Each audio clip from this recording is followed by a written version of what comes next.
What does Tai Lopez get wrong? The Sup- third harsh truth. Suppressing emotions.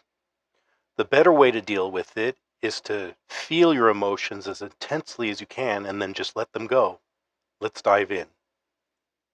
So, first of all, who is Tai Lopez? Well, he's a very successful businessman, and if you're looking to make a fortune, he's the guy to talk to. He's a consultant and offers great advice for aspiring entrepreneurs, and he's a pretty good entrepreneur himself, and he has good experience.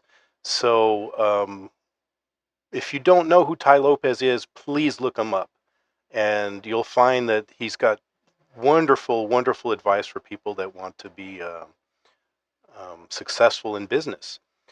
So why is it that I would say that he gets something wrong? Well, to suppress emotions is really the opposite of what my whole channel is about. But then again, my channel has nothing to do with being successful in your business.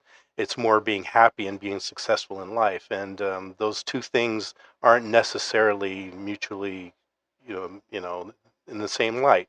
His goals are much different than my goals. And your goals, I would assume, if you're here, would probably be very much the same. I don't think you'd be coming to this channel for some business advice on how to make millions. And by the same token, you wouldn't be going to Tai Lopez to say, hey, I'm feeling a lot of stress. What's your solution? He'd probably be telling you, make millions. And to some extent, those kinds of people would be getting what they're looking for. But if you're coming to my channel, you're probably not looking for that. And one of the things about suppressing emotions, if we look at what Freud said, unexpressed emotions will never die. They are buried alive and will come forth later in uglier ways. And that's basically what I'm all about.